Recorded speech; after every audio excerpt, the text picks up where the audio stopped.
రెండు చాలా కీలకమైన బిల్లులు. ఒకటి మహిళా బిల్లు, రెండోది డీలిమిటేషన్ బిల్. ఈ రెండు కూడా ఇటీవల పార్లమెంట్లో వీగిపోయాయి.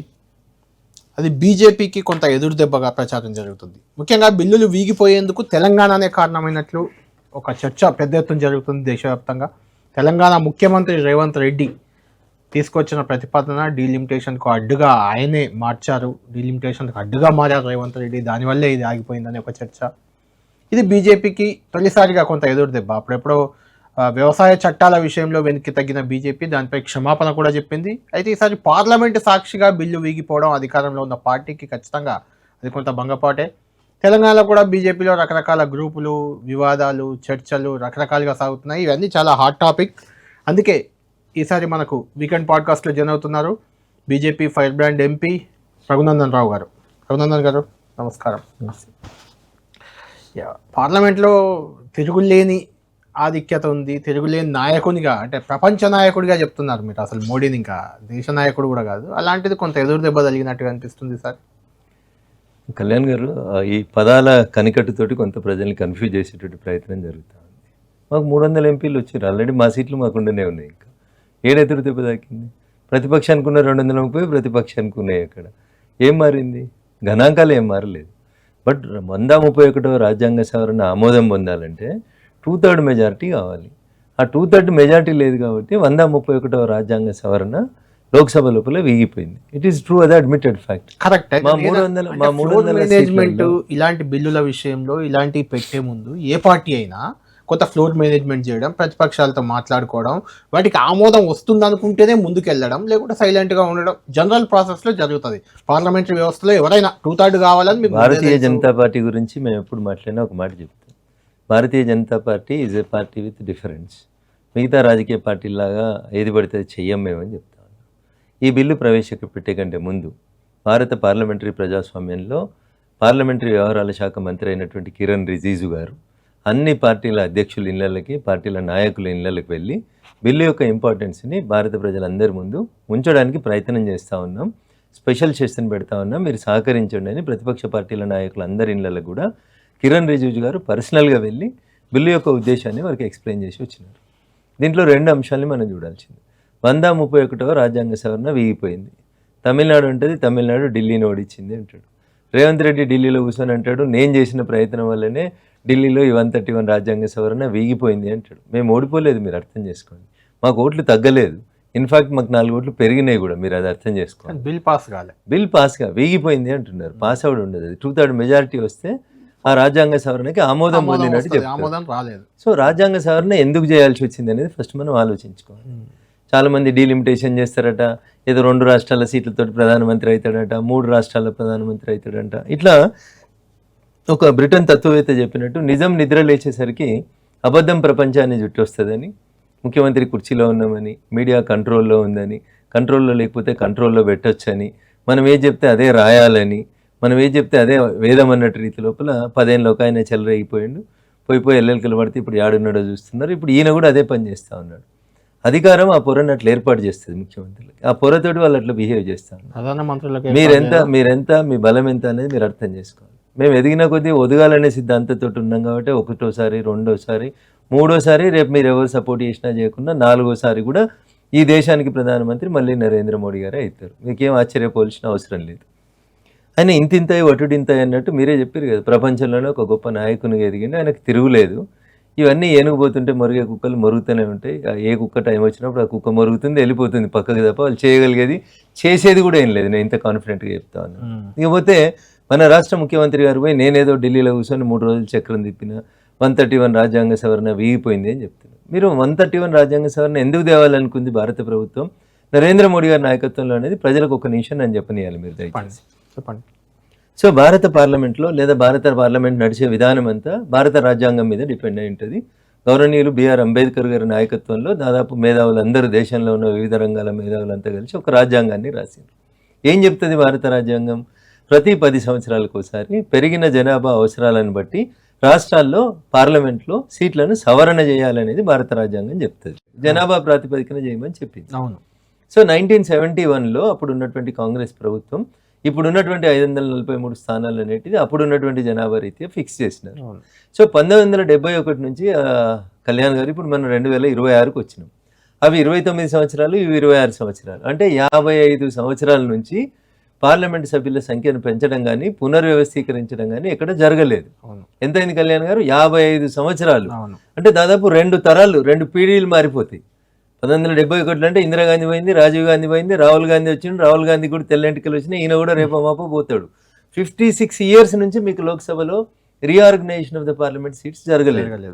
ఇప్పుడున్న రాజ్యాంగం ప్రకారం, భారత రాజ్యాంగం, బిఆర్ అంబేద్కర్ గారు భారతదేశానికి ఇచ్చిన రాజ్యాంగం ప్రకారం ప్రతి 10 సంవత్సరాలకు ఒకసారి జనగణన తర్వాత సీట్ల సంఖ్యని మార్చడం, చేర్చడం, తగ్గించడం, పెంచడం ఇవన్నీ చేయాలి. చేయలేదు. 71 నుంచి చేయలేదు. ఇప్పుడు 2026లో చేయాలి అని భారత ప్రభుత్వం ఒక ఆలోచన చేసింది. వెంటనే దక్షిణాదిలో ఉన్నటువంటి తమిళనాడు ముఖ్యమంత్రి గారు, తెలంగాణ ముఖ్యమంత్రి గారు, కర్ణాటక ముఖ్యమంత్రి గారు ఇట్లా కొందరు సన్నాయి నొక్కులు మొదలు పెట్టారు. ఏమని? మేము 1971లో భారత ప్రభుత్వం చెప్తే మేము జనాభాని నియంత్రించినాము, ఇంటికి ఒకరిని ఇద్దరిని కనడం స్టార్ట్ చేసినాము. కాబట్టి దక్షిణ భారతదేశంలో జనాభా తగ్గింది, ఉత్తర భారతదేశంలో జనాభా నియంత్రించలేదు కాబట్టి అక్కడ జనాభా పెరిగింది. కాబట్టి ఇప్పుడున్నటువంటి భారత రాజ్యాంగం ప్రకారం, అంబేద్కర్ గారు చెప్పిన దాని ప్రకారం పెంచితే ఉత్తర భారతదేశానికి సీట్లు ఎక్కువ పెరుగుతాయి. మీరు చెప్పింది విన్నందుకు, మేము మంచి చేసినందుకు మాకు సీట్లు తగ్గుతాయని అన్ని రాష్ట్రాల ముఖ్యమంత్రులు ఒక వాయిస్ని దక్షిణ భారతదేశం నుంచి మొదలుపెట్టినారు. కరెక్టే కదా అది. సో అందుకని భారత ప్రభుత్వం ఏం చేసిందంటే ఈ అపవాదం మన మీదకి రావద్దు, దక్షిణ భారతదేశ ప్రజలు అట్లా ఫీల్ కావద్దు అనే ఉద్దేశం కొద్దీ అన్ని రాష్ట్రాల లోపల 50% ఆఫ్ ద సీట్లు పెంచుకుంటూ పోదామని ఒక కొత్త ప్రతిపాదన తీసుకొచ్చారు.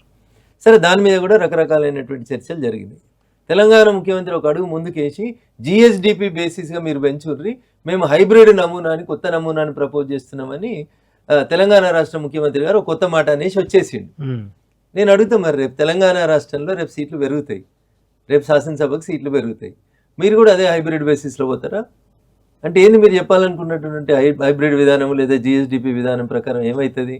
హైదరాబాద్ చుట్టూ ఉన్న జిల్లాలు, రంగారెడ్డి కానివ్వండి, మేడ్చల్ కానివ్వండి, సంగారెడ్డి కానివ్వండి, వికారాబాద్ కానివ్వండి, ఏవైతే హైదరాబాద్ చుట్టూ ఎక్కువ జిఎస్డిపిని ఇస్తున్న జిల్లాలు ఉన్నాయో వాళ్ళకే మొత్తం పెరిగిన ఎమ్మెల్యేలన్నీ ఇచ్చేద్దామంటే ఇన్నే మరి ఇప్పుడున్న 24 బదులు అప్పుడు 70 సీట్లు అవుతాయి. అప్పుడు అట్లా హైదరాబాద్కి ఇస్తారా మీరు? అంటే జిఎస్డిపి బేసిస్ లేదా హైబ్రిడ్ బేసిస్ అని ఏదైతే మీరు మాట్లాడుతున్నారో, రేపు తెలంగాణ రాష్ట్రంలో ఎమ్మెల్యే సీట్లు పెంచాలన్నప్పుడు కూడా అట్లా పెంచితే మా దుబ్బాకు ఉండకపోవచ్చు, మీ కొడంగల్ ఉండకపోవచ్చు. ఇదెందుకు అర్థం కావట్లేదు మీకు? సో అందుకని ఏదో ఒకటి అనాలి, ఏదో ఒకటి చేయాలి, చేసి మేము గొప్పలం అనిపించుకోవాలి. మా కాంగ్రెస్కి ఢిల్లీలో నాయకత్వం ఖతం అయిపోయింది కాబట్టి దక్షిణ భారతదేశానికి నేనే హీరోనని చెప్పించుకొని రేపు ఎప్పుడన్నా ఖర్గే గారిగా నడవత్తలేదు, కూసవత్తలేదు కాబట్టి ఖర్గే గారు రిటైర్డ్ అయితే రాహుల్ గాంధీ ఆ కుర్చీకి ఆయనంతలో ఆయనే శాశ్వతంగా దూరం ఉంటున్నాడు, నన్ను ప్రమోట్ చేస్తారేమో అని ఆశకు దక్షిణాదికి ఈయననే హీరో అన్నట్టు క్లెయిమ్ చేసుకుంటున్నట్టు కనబడుతుంది తప్ప nothing is there in the Telangana CM's logic. దాంట్లో లాజికే లేదు అక్కడ. ఇప్పుడు ఈ 131వ రాజ్యాంగ సవరణ వీగిపోయిందంటే పాత రాజ్యాంగమే ఉన్నట్టు కదా. పాత రాజ్యాంగం ఏం చెప్పింది? జనాభా ప్రాతిపదికన చేయమంటుంది. ఇంకా నష్టం. ఇప్పుడు జనగణన స్టార్ట్ అయింది, కులగణన కూడా చేస్తున్నాం. మేము జనగణన చేస్తున్నాం, కులగణన కూడా చేస్తుంది భారత ప్రభుత్వం, దేశవ్యాప్తంగా చేస్తాం. ఇప్పుడు నెక్స్ట్ భారత ప్రభుత్వం ముందున్నటువంటి ఆప్షన్ ఏంది? 2026 జనాభా లెక్కలు అయిన తర్వాత ఈ జనాభా లెక్కల ప్రకారం సీట్లను పునర్విభజన చేయాలి. చేస్తాం, ఎందుకంటే 56 ఏళ్ళు అయింది కాబట్టి చేయలేదు, 59 ఏళ్ళు అయింది కాబట్టి చేస్తాం. చేసినప్పుడు ఏం జరుగుతుంది? ఇవాళ మాట్లాడినటువంటి దక్షిణాది రాష్ట్రాల ముఖ్యమంత్రుల్ని, అప్పటి నుంచి ఉన్నటువంటి అంబేద్కర్ గారి రాజ్యాంగాన్ని రెండింటిని క్రోడీకరించి ముందుకు తీసుకుపోతే దక్షిణాది రాష్ట్రాల లోపల సీట్ల సంఖ్య తగ్గుతుంది. కళ్యాణ్ గారు, అవును, ఇది దయచేసి తెలంగాణ సమాజం కానీ దక్షిణాది రాష్ట్రాల ప్రజలు కానీ అర్థం చేసుకోవాలి. ప్రతి రాష్ట్రంలో ఇంక్లూడింగ్ కర్ణాటక, తమిళనాడు, కేరళ, ఆంధ్రప్రదేశ్, తెలంగాణ, ఈ 5 రాష్ట్రాల్లో ఇప్పుడున్నటువంటి సీట్ల సంఖ్య కొన్ని చోట్ల 2, కొన్ని చోట్ల 3, కొన్ని చోట్ల 5 సీట్లు కూడా తగ్గిపోయేటువంటి పరిస్థితి. అంటే రేవంత్ రెడ్డి అడ్డుకున్న విధానం వల్ల సౌత్ కు నష్టం జరుగుతుందంటారా? నష్టం జరగబోతుంది. రెడ్డి, స్టాలిన్ ఎవరు మాట్లాడినారు అనేది పక్కన పెట్టండి. 131వ రాజ్యాంగ సవరణ వీగిపోవడం వల్ల నష్టం ఎవరికంటే దక్షిణ భారతదేశానికి నష్టం జరుగుతుంది. కళ్యాణ్ గారు, ఇప్పుడు ఎన్డీఏ ప్రభుత్వం నరేంద్ర మోడీ గారు ప్రతిపాదించిన లెక్క ప్రకారం తీసుకుంటే తెలంగాణలో 17 ఎంపీలు ఉన్నాయి, 50% పెరుగుతుంది. అంటే 17లో సగం 9, 8.5 చేయలేం కాబట్టి 9 చేస్తాం. 17 + 9 26 సీట్లు వస్తాయి.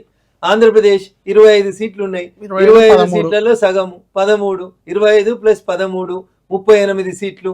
తమిళనాడు తీసుకోండి, 39 ఉన్నాయి ఇప్పుడు లోక్సభ స్థానాలు, సగం 20 కలుస్తాయి, 59కి పెరుగుతుంది. కర్ణాటక ఉంది, 28 ఎంపీ సీట్లు ఉన్నాయి, 14 పెరుగుతాయి, 42 స్థానాలకు పోతుంది. మిగిలింది కేరళలో 20 సీట్లు ఉన్నాయి, 20కి 10 కలుస్తాయి, 30 పెరుగుతాయి. అంటే ఇవాళ దక్షిణ భారతదేశంలో ఉన్న 129 మంది ఎంపీల సంఖ్య రేపు 50%ని పెంచడం వల్ల 196 స్థానాలకు పెరుగుతుంది. ఏదో పర్సంటేజ్ తగ్గుతుందని ఒక ముచ్చట తీసుకొచ్చారు. అంకెలు ఇట్లుంటే పర్సంటేజీలు తగ్గుతుంది అని చెప్పిండ్రు. 129 మొత్తం 543లో లెక్కేస్తే కొంచెం పాయింట్ డెసిమల్ సీటు అటు 24% వస్తుంది కళ్యాణ్ గారు. రేపు 196ను కూడా మళ్ళీ మీరు పెరిగిన 816 స్థానాలలో లెక్కేస్తే మళ్ళీ 24% ఉంటుంది. ఎక్కడా తగ్గట్లేదు, పెరగట్లేదు. కాబట్టి ఈ లెక్కలు చెప్పి ప్రజల్ని, కామన్ మ్యాన్ని మీరు కన్ఫ్యూజ్ చేస్తా ఉన్నారు. మారిన కాలానికి అనుగుణంగా, పెరిగిన జనాభాకు అనుగుణంగా, దీన్ని సైన్స్ టీచర్గా చెప్పమంటే డార్వినిజం అని చెప్తారు. డార్విన్ ఏం చెప్తాడంటే struggle for existence, survival of the fittest. మారిన కాలానికి అనుగుణంగా మీరు మారితే మీరు జిరాఫీ లాగా బతుకుతారు. మారిన కాలానికి అనుగుణంగా మీరు మారకపోతే రాక్షస బలులు, డైనోసారస్ లాగా అంతరించిపోతారు. ఇంగ్లీష్ సినిమాలో చూపించినట్టు పిల్లలకు చూపెట్టాల్సి వస్తుంది. అంటే చివరికి ఒక్క మాట చెప్పి ఈ డిస్కషన్ ముగిస్తాను. దక్షిణ భారతదేశంతో సంబంధం లేదు. ఉత్తర భారతదేశంలో ఉన్న 4 రాష్ట్రాలు గెలిస్తే ప్రధానమంత్రి అయిపోతాడు, మాకు అన్యాయం జరుగుతుంది అని కొంతమంది మాట్లాడుతున్నారు మేధావులు. ఉత్తరప్రదేశ్ అన్నిటికంటే పెద్ద రాష్ట్రం ఈ దేశంలో. అమెరికా జనాభా ఎంత ఉంటుందో ఉత్తరప్రదేశ్ జనాభా అంత ఉంటుంది కళ్యాణ్ గారు. దాదాపు 24 అని కొందరు అంటారు, 29 అని కొందరు అంటారు, 30 అని కొందరు అంటారు. ఇప్పుడు లెక్కలు అయితే తెలుస్తుంది మనకి. నా అప్రాక్సిమేట్ అంచనా ప్రకారం అమెరికా జనాభా 30 కోట్లే, ఉత్తరప్రదేశ్ జనాభా కూడా 30 కోట్లే. సార్, ఉత్తరప్రదేశ్లో 80 సీట్లు ఉన్నాయి ఇప్పుడు లోక్సభ స్థానాలు. మేం ఫిక్స్ చేయలేదు, 1971లో ఫిక్స్ అయింది. 1971లో జనాభా లెక్కల ప్రకారం, రాజ్యాంగ నిబంధనల ప్రకారం అప్పుడు ఫిక్స్ చేసినటువంటి పార్టీ అప్పుడు అధికారంలో ఉన్న కాంగ్రెస్ పార్టీ. మరి ఆ రోజు ఉత్తర భారతదేశానికి ఎక్కువ సీట్లు పోతున్నాయి, దక్షిణ భారతదేశానికి 24% సీట్లే వస్తాయని ఎందుకు కాంగ్రెస్ మాట్లాడలేకపోయింది? పోనీ ఇప్పుడు మేము మాట్లాడదామని అనుకుంటున్నాం, కానీ మీ ఆరోపణలన్నీ సత్యదూరమే ఉన్నాయి కదా. మేము మళ్ళీ అదే 24%ని అట్లే కంటిన్యూ చేస్తున్నాం కదా కళ్యాణ్ గారు. 80 120 అయింది. ఉదాహరణకి రేపు 816 లోక్సభ సీట్లు అయినాయి అనుకోండి కళ్యాణ్ గారు. 816లో లోక్సభలో సింపుల్ మెజార్టీ రావాలంటే మీకు 409 సీట్లు కావాలి. ఉత్తరప్రదేశ్లో 80 120 అవుతుంది. ఏ 4 రాష్ట్రాలు కలిస్తే ప్రధానమంత్రి అవుతారు చెప్పుండ్రి? ఏ రాష్ట్రంలో కూడా 100 ఎంపీలు లేరు. ఇక ఒక ఉత్తరప్రదేశ్లోనే ఉన్నారు 80. మిగతా ఎవరికి 42 43 కంటే ఎక్కువ ఎంపీలు లేరు. మళ్ళీ అదే 10 రాష్ట్రాలు కలిస్తే కానీ ప్రధానమంత్రిగా అన్నటువంటి పరిస్థితి ఉంటుంది. మరి అట్లంటే పివి నరసింహరావు గారు ప్రధానమంత్రి ఎట్లయిరు దక్షిణ భారతదేశానికి వెళ్ళిపోయి? ఒక మైనారిటీ ప్రభుత్వానికి ప్రధానమంత్రి అయినారు కదా. That all depends upon the interest of the party. అదే కాంగ్రెస్ పార్టీ చేసింది, రేపు బీజేపీ కూడా చేస్తుండొచ్చు అవకాశం వచ్చినప్పుడు దక్షిణ భారతదేశం నుంచి ప్రధానమంత్రిని. కాబట్టి దక్షిణం ఉత్తరం అనేటువంటి ఈ పంచాయతీలు తీసుకొచ్చి 131వ రాజ్యాంగ సవరణను వీగిపోయేటట్టు చేయడం వల్ల నేను అంటున్నా, రేపు భారత ప్రభుత్వం భారత రాజ్యాంగంలో రాజ్యాంగ సవరణ చేయాలంటే 2/3 మెజార్టీ కావాలి కదా, మనకెందుకు పంచాయతీ, ప్రతిపక్షాలు ఒప్పుకుంటలేవు కదా, అంబేద్కర్ గారు చెప్పిన రాజ్యాంగం ప్రకారం జనాభా ప్రాతిపదికన ప్రకారం పోదామన్నారు అనుకోండి. ఇలా 17 ఎంపీలు ఉన్నటువంటి తెలంగాణలో రేపు 14 ఎంపీలే అవుతారు. 25 ఎంపీలు ఉన్న ఆంధ్రప్రదేశ్లో 22 అవుతారు. 42 ఎంపీలు ఉన్న వెస్ట్ బెంగాల్లో 38కే అవుతారు. తగ్గుతాయి ఇంకా. మరి ఎవరు బాధ్యులు అవుతారు? రేవంత్ రెడ్డి గారు బాధ్యులు కాదా? స్టాలిన్ గారు బాధ్యులు కాదా? అంటే మీరు ఏం చేయదలుచుకున్నారు? నరేంద్ర మోడీ గారు ఎస్ అంటే మనం నో అనాలి. ఇది ప్రతిపక్షాల ఆలోచన. ఇంత దారుణంగా ఉంటే ఎట్లుంటుంది? You have been elected since so many times. 4 సార్లు 5 సార్లు 6 సార్లు గెలిచిరు ఒక్కొక్కరు. ఇంటలెక్చువల్స్ మీ ముందు పెట్టి డిబేట్ జరిగిన తర్వాత అమిత్ షా గారు ఒక దశలో ఏమన్నారు? బిల్లు ఓటింగ్ పోయే కంటే ముందు కేసీ వేణుగోపాల్ గారు అడిగినారు ఏమని, మీరు చెప్తున్న ఈ నెంబర్లని మేము నమ్మము, మీరు ఈ నెంబర్లన్నింటినీ, అంటే ఉదాహరణకి కేరళలో 20 ఉన్నాయి, కేరళలో 30 లోక్సభ స్థానాలు అని రాసి తీసుకొస్తే మేము అంగీకరిస్తాము అన్నారు. దెన్ అమిత్ షా గారు ఒక అడుగు వెనక్కి జరిగి ఏమన్నారో తెలుసా? ఎస్, రాజ్యాంగ సవరణ బిల్లులో ఈ దక్షిణాది రాష్ట్రాలు మొత్తం దేశం మొత్తంలో ఏ రాష్ట్రంలో ఎన్ని లోక్సభ స్థానాలు పెరుగుతున్నాయి మేము తీసుకొని వస్తాం, 1 గంట సేపు సభను వాయిదా వేయండి అని చెప్పిండ్రు. ఒప్పుకోలే. ఆగమాగమైన మేము ఒప్పుకుంటామని అనుకోలే ప్రతిపక్షాలు. కానీ రఘునందన్ గారు, మీరంటే ఆ పార్లమెంట్లో ఆ చర్చలో మీరు ఉన్నారు కాబట్టి అడుగుతున్నాను. సరే, సౌత్కు నష్టం జరుగుతుందని సౌత్ నుంచి అడ్డుకున్నారే అని అనుకుందాం ఇండియా కూటమిలో వాళ్ళు. ఎందుకు నార్త్కు లాభమే కదా, వాళ్ళు కూడా ఎందుకు అడ్డుకున్నారు? పార్టీ గైడ్ లైన్స్ ప్రకారం, పార్టీ విప్ ప్రకారం ఓటేసారు. అవును. అందుకనే నరేంద్ర మోడీ గారు ఆత్మ ప్రబోధానుసారం ఓటేయండి, ఈ దేశ ప్రజాస్వామ్యాన్ని రక్షించండి అని పిలిపించిండ్రు. ఈ 131 రాజ్యాంగ సవరణ నాట్ ఓన్లీ డీలిమిటేషన్ సీట్ల పెంపుకు సంబంధించిందే కాదు, రేపు మహిళా రిజర్వేషన్ చాలా మంది ఏళ్ళ ముందుకు వచ్చి 543 సీట్లలో 33% పెట్టుండ్రి అని అరిచిండ్రు. రేపు పెడతాం కళ్యాణ్ గారు, దానికి మాకు సింపుల్ మెజారిటీ చాలు, మాకు రాజ్యాంగ సవరణ అక్కర్లేదు. రేపు సింపుల్ మెజారిటీలో పెట్టేస్తాం. రేపు మళ్ళీ అదే నార్త్ వాళ్ళందరూ అపోజ్ చేస్తారు.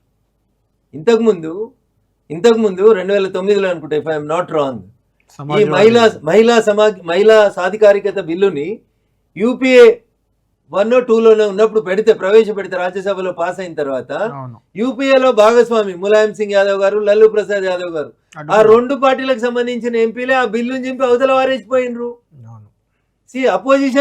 అపోజిషన్ అపోజ్ చేయలేదు, బీజేపీ సపోర్ట్ చేసింది, కానీ యూపీఏ భాగస్వామ్య పక్షాలే ఆ రోజు అపోజ్ చేసిపోయినారు. This is the difference. మేము దీన్ని మహిళా సమాఖ్యకి, మహిళా సాధికారికతకి మేము ఎక్కడ ముడిపెట్టట్లేదు. మేము ఏం చెప్తున్నామంటే, పురుషాధిక్య ప్రపంచంలో మహిళల్ని రానివ్వడానికి 3 దశాబ్దాల నుంచి కొట్లాట జరుగుతుంది. నా సీట్ ఎడబోతుందనే భయానికి ఏ రాజకీయ పార్టీ ఆ నాయకుడు ఒప్పుకుంటలేడు. కాబట్టి మోడీ గారు ఎట్లాగూ పెంచాల్సిన అవసరం ఉంది. దాదాపు 55 ఏళ్ల నుంచి సీట్లు పెంచలేదు కాబట్టి డీలిమిటేషన్ చేద్దాం. మహిళా రిజర్వేషన్ బిల్లుని ఏదైతే 2023 సెప్టెంబర్ మహిళా సాధికారిత బిల్లుని అన్ని పార్టీలు కలిసి ఏకాభిప్రాయంతో మనం పాస్ చేసినామో వాళ్ళని గౌరవించుకొని 29 ఎన్నికల నుంచి పెడదాం. ఈ జనగణన ఒకవేళ లేట్ అవుతుంది కాబట్టి, అప్పటి వరకు అందుతుందో అనే భయం ఉంది కాబట్టి ఇప్పుడు ఈ రకంగా ప్రపోజ్ చేద్దాం, దక్షిణాది కూడా నష్టం జరగదని ఒక మంచి ప్రతిపాదనతో భారత ప్రభుత్వం ముందుకు వచ్చింది. అంటే ఈ రెండింటిని మిక్స్ చేసింది అదే రీజనా రఘునందన్ గారు? అంటే మగ ఎంపీల సీట్లకు ఎక్కడ ఇబ్బంది కలగకుండా ఫిమేల్కి రిజర్వేషన్ ఇచ్చుకోవచ్చు, సీట్లు పెంచుకోవచ్చు, అంటే ఆ బిల్లుని ఈ బిల్లు లింక్ చేసింది అందుకేనా? ఇక్కడ రాజ్యాంగ సవరణ చేయాలనే ప్రయత్నం చేసినాం తప్ప లింక్ చేయలేదు. ఒక నిమిషం వినండి, మేము దాన్ని విత్డ్రా చేసుకున్నాం బిల్లుని. ఎందుకు విత్డ్రా చేసుకున్నాం? రేపు మాపు వచ్చే సెషన్స్ లో 543 స్థానాలలో 33 స్థానాలు మహిళలకు కావాలని పెట్టేస్తాం, మళ్ళీ బిల్లు పెట్టేసి సింపుల్ మెజారిటీతో పాస్ చేస్తాం. అది ఇష్యూ కాదు మాకు. దాన్ని దీన్ని ఎందుకు లింక్ చేశారు? లింక్ చేయలేదు. మేము 3 వేర్వేరు బిల్లులే పెట్టినాం. 3 వేర్వేరు బిల్లులు పెట్టినాం. సెషన్ లో 3 రోజులు ప్రత్యేకంగా చర్చ జరుగుతున్నప్పుడు అన్ని బిల్లుల మీద, మిగతా టైంలో అయితే క్వశ్చన్ అవర్, 0 అవర్, 317 ఇట్లా రకరకాల చర్చలు ఉంటాయి కాబట్టి ఎక్స్క్లూజివ్ గా ఈ 3 బిల్లుల మీద చర్చించుకుందామని పెట్టినాం. రాజ్యాంగ సవరణ బిల్లు వీగిపోయిన తర్వాత మీకు నచ్చింది మీరు పాస్ చేసిరని మళ్ళీ అనకుండా మేము విత్డ్రా చేసుకొని మళ్ళీ ప్రవేశపెడతాం. ఈవెన్ నిన్న రాత్రి జాతిని ఉద్దేశించి మాట్లాడినప్పుడు కూడా గౌరవ దేశ ప్రధాని గారు ఏమన్నారు? ఖచ్చితంగా మేము మరింత తెగువతోటి ముందుకు వస్తాం, బిల్లులు పాస్ చేపిస్తాం తప్ప మేము ఎక్కడ వెనకకు తగ్గుతామని చెప్పలేదు. 100% 543కు చేయమన్నా చేస్తాం, 816కు చేయమన్నా చేస్తాం. ఏ రకంగా అయినా మహిళా రిజర్వేషన్ ఇంప్లిమెంట్ చేసే బాధ్యత నరేంద్ర మోడీ గారి నాయకత్వంలో భారతీయ జనతా పార్టీ తీసుకుంటుంది. మేము ముందుకు పోతాం. ఆ బిల్లులన్నీ సింపుల్ మెజార్టీతోటే పాస్ అయితే వాటిని కంపల్సరీ పాస్ చేసుకుంటాం. 5 రాష్ట్రాల ఎన్నికల్లో లాభం కోసం అని, లేదంటే మళ్ళీ ఒకసారి మోడీ గెలిచేందుకు కోసం వీటిని సడన్గా తెరపైకి తెచ్చారు. ఇప్పుడు ప్రత్యేక సెషన్, ఇటు ఎన్నికలు ఉన్నాయి, ఎన్నికలు జరగబోతున్నాయి ఈ వీక్లో, ఈ మంత్ ఎండ్ లోపు అయిపోతాయి ఎన్నికలు. ఈ సందర్భంగా తేవడం వెనుక ఖచ్చితంగా బీజేపీ వ్యూహం ఉంది. ఈ ఎన్నికల్లో ప్రయోజనం కోసమే. అందులో ముఖ్యంగా మమతా బెనర్జీ అక్కడ ఒక ఫిమేల్ లీడర్ ఉన్నారు కాబట్టి అక్కడ దెబ్బ కొట్టడానికి ఆమెను మహిళా బిల్ తెచ్చారు అనే విమర్శకి. కళ్యాణ్ గారు పార్లమెంట్ లో అమిత్ షా గారు చెప్పినట్టు నేను కూడా మీకు 10 నిమిషాలు బ్రేక్ ఇస్తా. ఒక ప్రశ్న అడుగుతాం మేము, దీనికి సమాధానం చెప్పు. 2004 నుంచి 2014 యూపీఏ 1, యూపీఏ 2, లేదా మేము అధికారంలోకి వచ్చినాక 2014 నుంచి 2024 దాకా అన్న, 2005, 2006, 2007, 2008 తీసుకోరు, లేదు 2015 మేము వచ్చిన తర్వాత, 2016 అంటే నరేంద్ర మోడీ గారు వచ్చిన తర్వాత, 2017, 2018 ఏ సంవత్సరంలో ఈ దేశంలో రాష్ట్రాల శాసనసభకు ఎన్నికలు జరగని సంవత్సరం ఏదైనా ఉంటే మీరు నాకు చెప్పండి.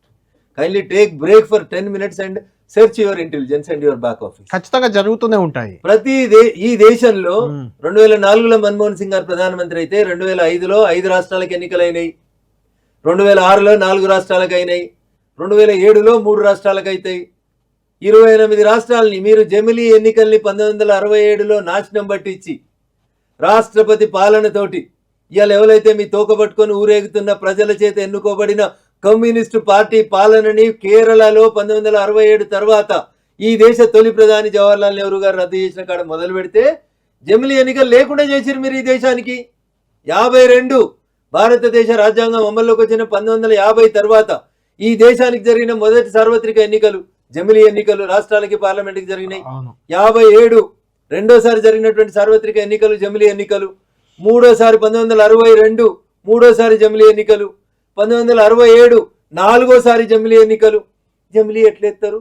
2 అంటే కన్ఫ్యూజ్ అవుతారు. ఇలా గింత చదువుకున్నారు, గిన్ని టీవీలు, గిన్ని కంప్యూటర్లు, గింత చాట్ జీపీటీలు, గిన్ని తెలివితేటలు వచ్చిన తర్వాత ఎమ్మెల్యేకి ఎవరికి వేయాలి, ఎంపీకి ఎవరికి వేయాలన్నా ఓటేసుడు తెలియదా?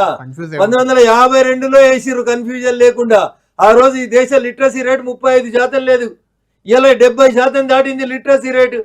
90 ఏళ్ళ ముసలా వచ్చి ఓటేస్తుంది సర్పంచ్కి ఎవరికి వేయాలి, పంచాయతీ వార్డు మెంబర్కి ఎవరికి వేయాలి అనేది. ఇవాళ జమిలీ పెడతామంటే మీకు ఇబ్బంది అవుతుంది. ఎందుకు? మోడీ గారు ప్రపోజ్ చేస్తారు కాబట్టి మోడీ గారికి పేరు వస్తుంది. అందుకని ఇప్పుడు ఎన్నికలు అవుతున్నాయి.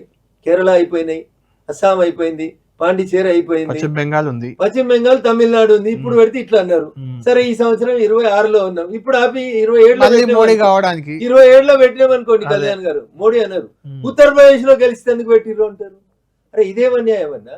ఏ సంవత్సరం అన్నా ఈ దేశంలో ఎన్నికలు లేని సంవత్సరం ఒకటి చూపెట్టన్నా. ఒక పాత సినిమాలో పరచూరి బ్రదర్స్ లో ఒక బ్రదర్ ఒక డైలాగ్ చెప్తాడు, గుర్తుపెట్టుకోండి.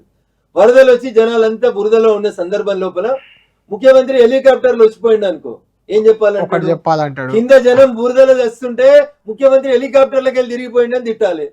అయిందా? కింద పైన హెలికాప్టర్కి వెళ్ళి రాకుండా కింద బస్సులు వచ్చిండు అనుకో, వరదలు వచ్చి జనం బురదలో వస్తుంటే గవర్నమెంట్ 100 కోట్లు పెట్టి కొట్టిన ఆడ హెలికాప్టర్ ఇడిచిపెట్టి 2 రోజుల తర్వాత నిదానంగా బస్ వేసుకొని వచ్చిండని తిట్టాలి.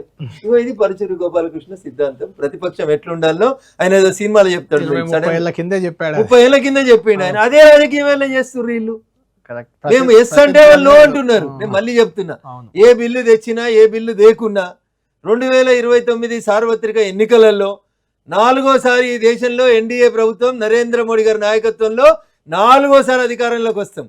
100 మంది రేవంతులు, 1000 మంది కేసీఆర్లు, 90 మంది స్టాలిన్లు, 1,00,000 మంది ముఫ్తీ మహమ్మద్ సయ్యదులు, లేకపోతే మమతా దీదీలు 1,00,000 మంది వచ్చినా 2029 సార్వత్రిక ఎన్నికలలో ఈ దేశంలో మళ్ళీ అధికారంలోకి వచ్చే పార్టీ నరేంద్ర మోడీ గారి నాయకత్వంలో భారతీయ జనతా పార్టీ ఎన్డీఏ ప్రభుత్వం వస్తుంది. రాసి పెట్టుకో కళ్యాణ్. నియోజకవర్గాల పునర్విభజన జరగకుండా మహిళా బిల్లు 100% తెస్తాం మేము. నువ్వు గుర్తుపెట్టుకోవాలి, 100% మహిళా రిజర్వేషన్ తీసుకొస్తాం. అది 543కి తెస్తామా? లేదు, రెట్టించిన ఉత్సాహంతో మిగతా ప్రతిపక్షాలని మాట్లాడి కన్విన్స్ చేసి మళ్ళా పెట్టి రాజ్యాంగ సవరణ చేసి 816 సీట్లు చేస్తామా అన్న? ఇంకా 3 సంవత్సరాలు 3 నెలలు ఉందన్న. మాకు టూ లాంగ్ 1/3 టెన్యూర్ కూడా అయిపోలేము. అది ఇంకా ఏదో కొంత ఈ బిల్లు రాజ్యాంగ సవరణ దానికి మద్దతు కోసం కొంత విపక్షాలు అంటే ఇండియా కూటమిలో ఉన్న పక్షాలతో కూడా కొంత చర్చలు జరిపారు, ఏదో లాగే ప్రయత్నం చేశారంటారు నిజమేనా? మేము ఎప్పుడు కూడా ఒక ఓటుతోటి మా ప్రభుత్వం పోతుంది అని తెలిసిన రోజు కూడా అఖిలేష్ యాదవ్ లాంటి వాళ్ళను నేనేం చెప్తాను, అఖిలేష్ యాదవ్ అనేటోళ్ళు సమాజ్వాదీ పార్టీ తాము చేసిన పాపాన్ని గడుక్కోవాలంటే 2009లో అధికార పార్టీలో భాగస్వామి ఉండి మహిళా సాధికారికత బిల్లును పాస్ కాకుండా ఆ రోజు వాళ్ళ పార్టీ ఎంపీ బల్లలెక్కి బిల్లు చూపించి మహిళా సమాజానికి చేసినటువంటి అన్యాయం నుంచి ఒకవేళ గంగల మునిగి ఆ పాపాన్ని పోగొట్టుకోవాలని అఖిలేష్ యాదవ్ గారు లాంటి వాళ్ళు ఆలోచిస్తే 100% ఈ బిల్లుకు మద్దతు ఇవ్వాలి. వాళ్ళు మమతా బెనర్జీ వాళ్ళ పార్టీ వాళ్ళు చెప్తారు మేము 33% మంది ఆల్రెడీ ఎంపీలు ఉన్నామో ఉంటారు వాళ్ళు, మహిళా ఎంపీలు. మరి మద్దతు ఇయ్యి. What is wrong in it? Bill లేనప్పుడే 33% మహిళలకు ఇచ్చిన వాళ్ళు మీరు, ఇలా బిల్లు వస్తుందంటే మీకు వచ్చిన ఇబ్బంది ఏముంటుంది? రఘునందన్ గారు, మహిళల పట్ల ఇంత పాజిటివ్ ఆలోచన, పాజిటివ్ దృక్పథం ఉన్న బీజేపీ ఎందుకు ఒక్క మహిళా అధ్యక్షురాలిని కూడా జాతీయ స్థాయిలో చేసుకోలేదు అని రేవంత్ రెడ్డి చేసిన విమర్శకు ఏం చెప్తారు? ఈవెన్ మీ ఎంపీ, కేవలం ఒకే ఒక ఎంపీ ఉన్నారు పార్లమెంట్లో, డికే అరుణ గారు, తెలంగాణ నుంచి. నేను చెప్పేది కేవలం ఒకే ఎంపీ. అయిపోయింది నా ప్రశ్న. దేశ రాజధాని ఢిల్లీకి మొట్టమొదటి మహిళా ముఖ్యమంత్రి సుష్మా స్వరాజ్, భారతీయ జనతా పార్టీ. గుజరాత్ రాష్ట్రానికి మొట్టమొదటి మహిళా ముఖ్యమంత్రి ఆనందీబెన్ పటేల్, బీజేపీ. వసుంధరా రాజే గారు, రాజస్థాన్కి మొట్టమొదటి మహిళా ముఖ్యమంత్రి వసుంధరా రాజే గారు. ఈరోజు మళ్ళీ ముఖ్యమంత్రిగా ఉన్నారు ఢిల్లీకి రేఖా గుప్తా గారు. మొదటి ముఖ్యమంత్రి కాదు, 3వ ముఖ్యమంత్రి, బట్ ఫస్ట్ ముఖ్యమంత్రి సుష్మా స్వరాజ్ గారు, తర్వాత షీలా దీక్షిత్ గారు. ఈ దేశానికి ఒక ఆదివాసీ మహిళను దేశ ప్రథమ పౌరురాలుగా చేసినాం, ద్రౌపది ముర్ముని. అవకాశం వచ్చిన ప్రతి చోట భారతీయ జనతా పార్టీ మహిళల్ని ఎంకరేజ్ చేస్తూనే వచ్చింది. పార్టీ అధ్యక్ష పదవి కావాలని మీరు అడిగినారు కాబట్టి తప్పకుండా భవిష్యత్తులో సమయం సందర్భాన్ని బట్టి మా పార్టీ నిర్ణయం తీసుకుంటుంది. ఎవరో చెప్తే తీసుకోవాల్సినటువంటి అవసరం లేదు, తీసుకుంటాం సమయం సందర్భాన్ని బట్టి. ఇప్పుడు మహిళా బిల్లు మీరు పెట్టడానికి, మీరు పార్లమెంట్లో మహిళా బిల్లు తేవడానికి ఈ మధ్యకాలంలో మీ చెల్లె కవిత గారు చేసిన దీక్ష కారణం, ఆందోళన కారణం అంటే ఏం చెప్తారు? సో కవితకు ఢిల్లీకి ఏం సంబంధమో నాకు తెలియదు. ఢిల్లీలోనే చేశారు కవిత పార్టీ పెట్టే కంటే ముందే సెప్టెంబర్ 2023లోనే మహిళా సాధికారికత బిల్లుని సెప్టెంబర్ 2023లోనే భారత పార్లమెంటు అన్ని పార్టీల ఆమోదంతో పాస్ చేసింది. పాస్ అయిన బిల్లుకి కవితకి ఏం సంబంధం ఉంటుంది? మేము ఇప్పుడు తేవాలనుకుంటున్నటువంటి సవరణ పెరిగినటువంటి సీట్లని రాజ్యాంగానికి ఒక సవరణ తీసుకొచ్చి పెరిగిన జనాభాని ఎప్పుడో 55 ఏళ్ల కింద పెంచిన సీట్లని అన్నింటినీ కలిపి కొత్తగా సీట్లు పెంచాలనేటువంటి ఆలోచనలతో తీసుకొచ్చినాం తప్ప కవిత ధర్నా చేస్తే కదా బిల్ ఆల్రెడీ పాస్ అయింది కదా కళ్యాణ్ గారు. సవరణల కోసం వచ్చినాం తప్ప మేము బిల్ కోసం రాలేదు. బిల్లుని పాస్ చేసినాం, అదే కమిట్మెంట్ తోటి ఉన్నాం. వచ్చే ఎన్నికలలో మహిళా రిజర్వేషన్ బిల్ తీసుకొని మహిళలకి రిజర్వేషన్ ఇంప్లిమెంట్ చేసే బిల్లుకి వస్తాం. దానికి కవిత గారికి ఎలాంటి సంబంధం లేదు. కొద్ది రోజుల్లో కవిత గారి పార్టీ కూడా రాబోతుంది తెలంగాణలో. అది బీజేపీ టార్గెట్గా వస్తున్నట్లు కనిపిస్తుంది. బీజేపీ ఆఫ్ కోర్స్ బీఆర్ఎస్ కూడా, బీఆర్ఎస్ నుంచే బయటకు వచ్చారు కాబట్టి ఎలా ఎదుర్కోబోతున్నారు? నా ఏ చెట్టుకైతే కాయలు ఉంటాయో, నేను ఊరికెళ్ళి వచ్చిన కాబట్టి ఊరు భాషలనే చెప్తాను, నాకు మీ అంత ఇంగ్లీష్ మీడియంలు కాన్వెంట్లు రావు. ఏ చెట్టుకైతే కాయలు నిండుగా ఉంటాయో ఆ చెట్టు మీదనే రాళ్ళు పడతాయి. కాశ్మీర్ నుంచి కన్యాకుమారి దాకా ఈరోజు నిండుగా ఉన్నాం, బలంగా ఉన్నాం, భవిష్యత్తులో రాబోతున్నాం మళ్ళీ అధికారంలోకి.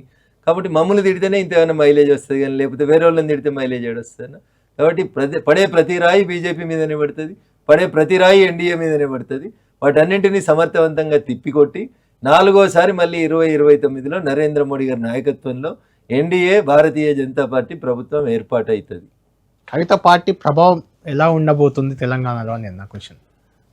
మీకు పోటీగా ఉండబోతుందా? బీఆర్ఎస్కి పోటీ? అది నేను అందరికంటే ముందు కవిత రాజకీయ పార్టీ పెడుతుంది, దానికంటే ముందు కవిత జైలుకి వెళ్తాదని చెప్పింది కూడా మీరే. సరే ఎవరిని బోనీరు, కానీ నాకున్నటువంటి సమాజం మీద నాకున్నటువంటి అవగాహన, రాజకీయాల మీద నాకున్నటువంటి కొద్దిపాటి పరిజ్ఞానంతో నేను ఆ 2 విషయాలు చెప్పినాను. సో చట్టం తెలిసిన వకీలుగా అప్పుడు వారు జైలుకు పోక తప్పని పరిస్థితులు కనబడుతున్నాయని చెప్పినారు. ఆ తర్వాత జరిగిన పరిణామాలను అనలైజ్ చేసినప్పుడు పార్టీ పెడతారు, కవితనే చరేందనే పెడతారు, కాంగ్రెస్ ఎందుకుంది, కాంగ్రెస్ లో కలిసిపోతారని కూడా చెప్పారు.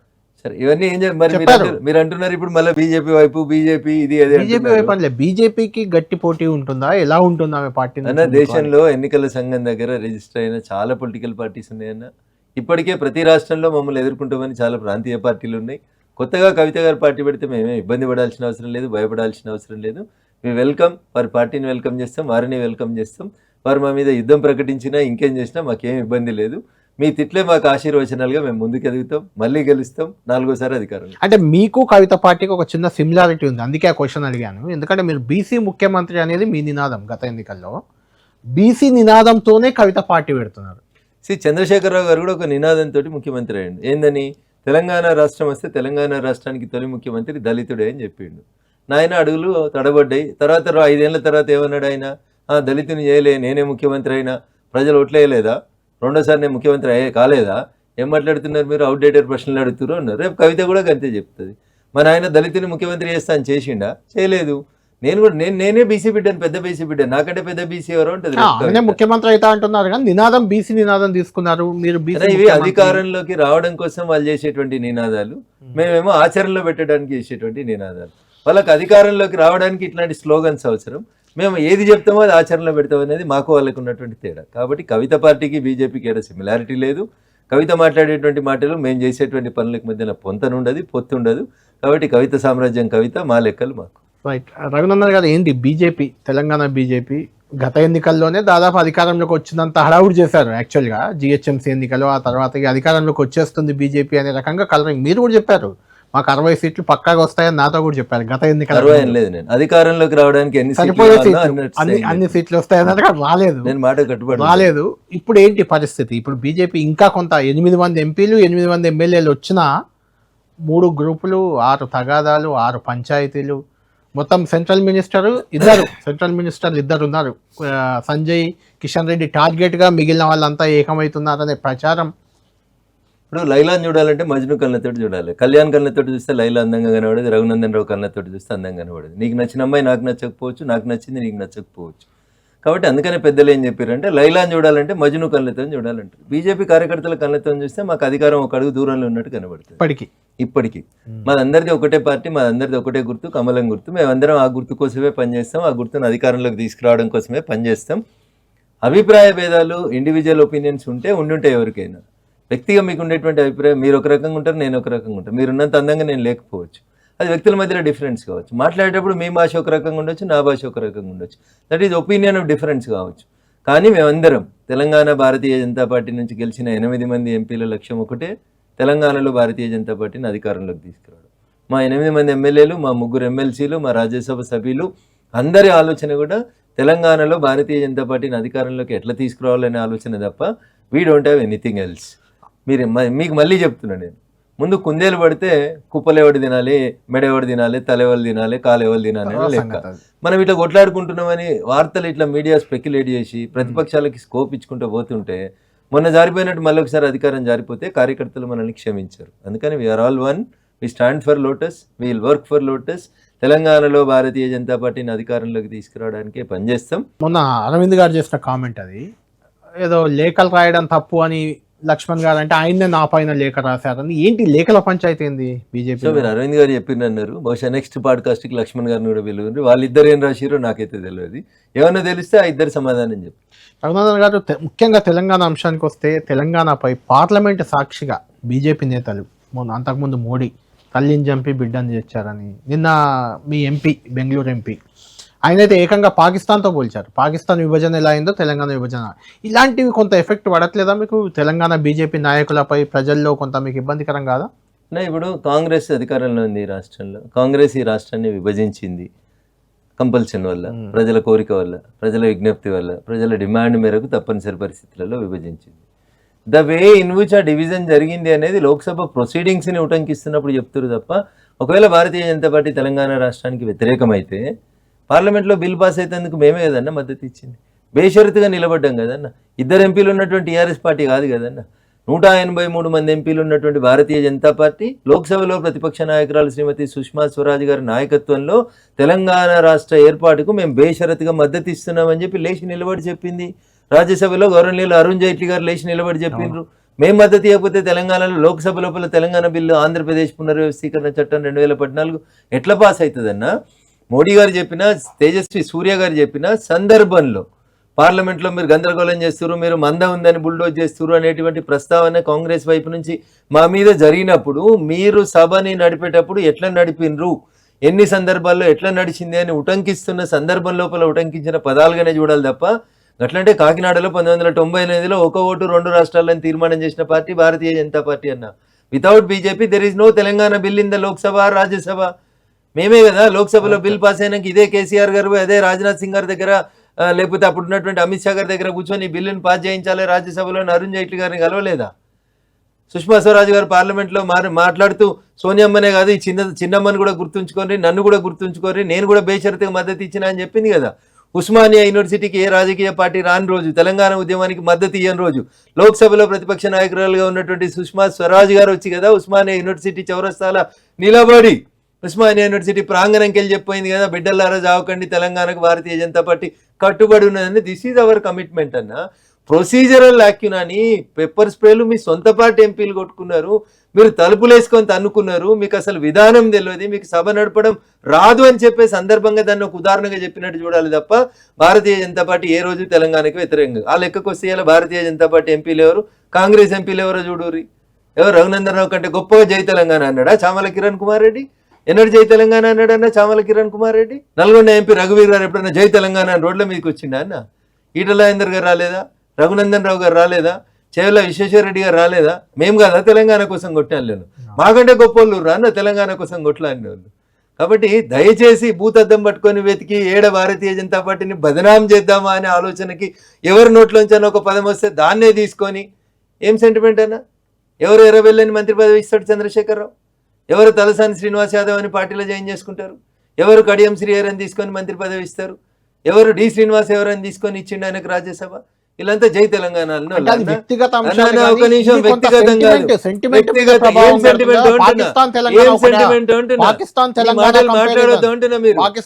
మాటలు మీరు మాట్లాడొద్దు అంటున్నా.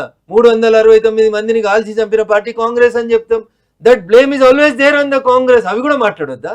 కాంగ్రెస్ ఈ రాష్ట్రంలో అధికారంలో ఉంది కాబట్టి కాంగ్రెస్ చక్కగా వేసిందని చెప్తారా?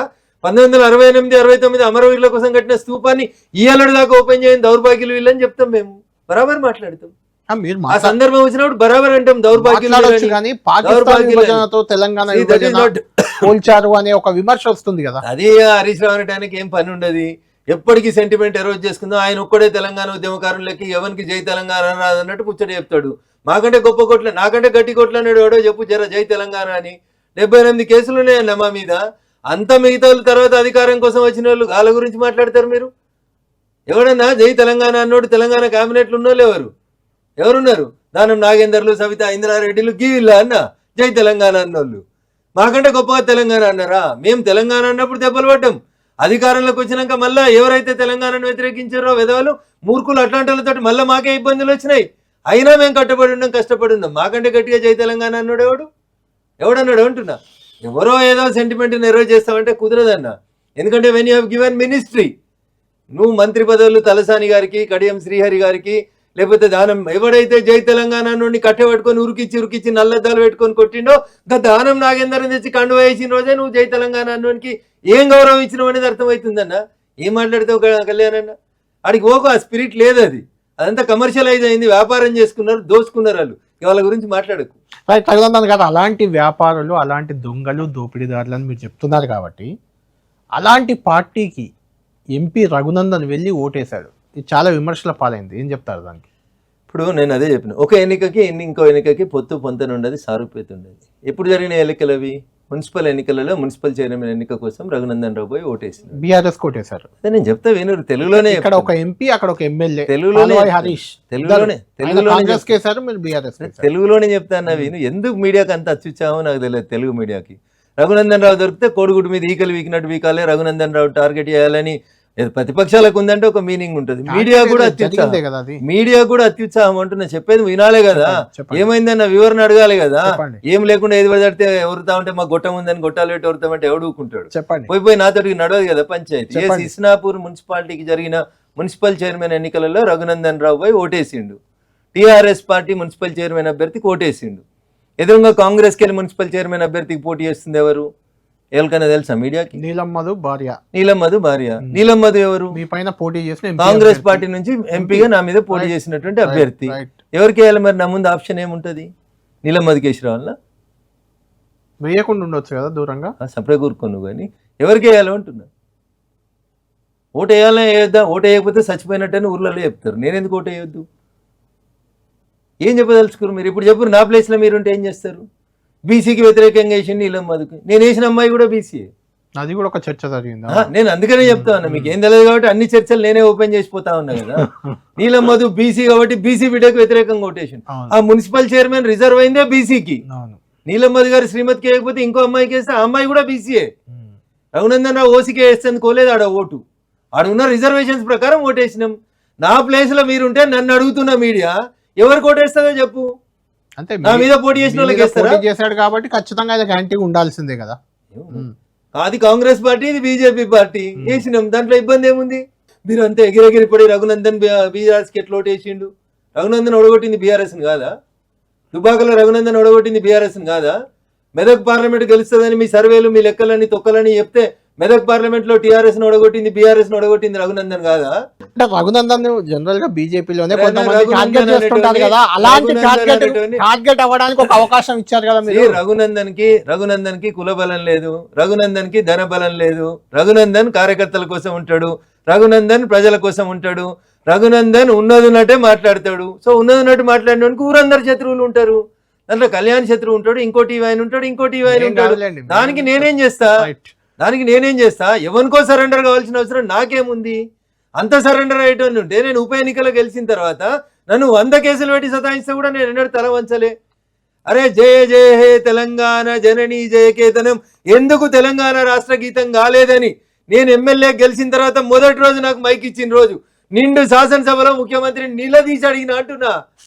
నాకంటే గొప్ప తెలంగాణ ఉద్యమకారులు ఎవరన్నారని మీరు మాట్లాడితే గీతం రాసిన అందశ్రీ గారు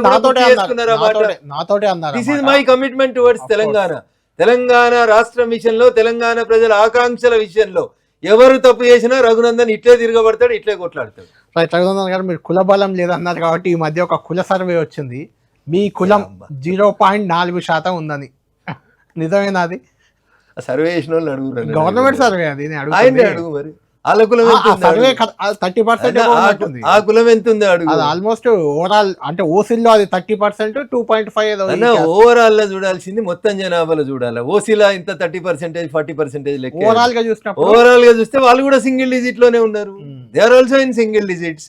దాన్ని నేను ఎందుకు ఇంత ఉన్నారు అంత ఉన్నారు అని చెప్తలేను. నేను జనానికి దగ్గర ఉంటే కాబట్టి నాకు అంటే నిజమేనా కుల సర్వేని మీరు అంగీకరిస్తారా? కరెక్టే అంటే అంటారా? ప్రభుత్వం చేసిందని మీరు అంటారు కాబట్టి అంగీకరించాలి కదా. ఒకవేళ ప్రభుత్వం దొంగ లెక్కలు పెడితే నేనేం చేయలేను దానికి. మేము ప్రభుత్వంలోకి వచ్చినాక ఉన్నట్టు ప్రకటించేస్తాం. మీరు కూడా జనగణన కులగణన అన్ని చేస్తున్నాం కాబట్టి తప్పకుండా ప్రకటిస్తాం. అంటే ఈ కుల సర్వేని ఇప్పుడే రిలీజ్ చేయడం జనగణనపై ప్రభావం చూపేందుకని ఒక చర్చ, దానిపై ఆ కులగణనకు దీని ఇంపాక్ట్ ఏమైనా ఉంటుందా దానికి? నిండుకుండా తొనకదన్న. Empty vessels makes much noise. ఈ దేశంలో కాంగ్రెస్ అంతరించిపోతుంది. ఢిల్లీలో నాయకత్వం లేదు. ఉన్న అధ్యక్షునికి లేవరాదు, లేస్తే కూర్చోరాదు. రకరకాలైనటువంటి అవస్థలు. ఏ నిమిషమైనా ఆయనను మారుస్తారు. ఆ జాగా మీద ఈ రాష్ట్ర ముఖ్యమంత్రి కన్నేసిండని నాకు అనిపిస్తున్నది. ఇక దానికోసమని జరుగుతున్న పంచాయతీలో ఆయన ఏదైనా మాట్లాడతాడు, ఏ మీడియానైనా మేనేజ్ చేస్తాడు. దానికి నేనేం చేస్తాను? ఆయనకు అవకాశం వచ్చింది, ఆయన మాట్లాడుతున్నాడు. రేపు మాకు వస్తుంది, భూమి గుండ్రంగా ఉంటుంది కదా. అప్పుడు ఉన్న వాస్తవాలు, లెక్కలు, గణాంకాలు అన్నీ మేము ప్రజల ముందు ఉంచుతాం. రైట్. ఈ మహిళా బిల్లు, డీలిమిటేషన్, ఈ రెండు చర్చ పక్కకపోతే ఇప్పుడు జమిలీ ఎన్నికలు. నిజంగా జమిలీ ఎన్నికలు వస్తాయని బలమైన నమ్మకంతో, మీకంటే ఎక్కువ నమ్మకంతో రేవంత్ రెడ్డి గారు ఉన్నారు. అంటే ఇంకొక 6 నెలలు ఎక్స్టెండ్ అవుద్ది ఇక్కడ గవర్నమెంట్, 29లోనే ఎన్నికలు ఉంటాయనే ఒక చర్చ. జమిలీ వచ్చే అవకాశం ఉందా? వస్తుందని అనుకుంటున్నాం. మేము ఎప్పుడు ఆశావాదులం కాబట్టి ఆశ వైపే పోతాం. అంటే 29లోనే రావచ్చు అనేది మా ఆశ. 29 వరకు ఈ ప్రభుత్వం తీసుకురావాలనేది ప్రభుత్వ ఆలోచన, మోడీ గారి ఆలోచన. అంటే జమిలీ ఎన్నికలు రావాలంటే కొన్ని ముందుకు కొన్ని వెనక్కి వెళ్ళాలి. ఇప్పుడైతే మొదటి దశలో 18 రాష్ట్రాల ఎన్నికలు కలిసి జరుగుతాయి. అంటే 1 year లోపు ఉన్నాయి, 1 year తర్వాత ఉన్నాయి, అన్ని తీసుకొని క్రోడీకరించి 18 రాష్ట్రాలు, ఆల్రెడీ 6 రాష్ట్రాలు ఉన్నట్టున్నాయి పార్లమెంట్తో సహా ఎన్నికలు.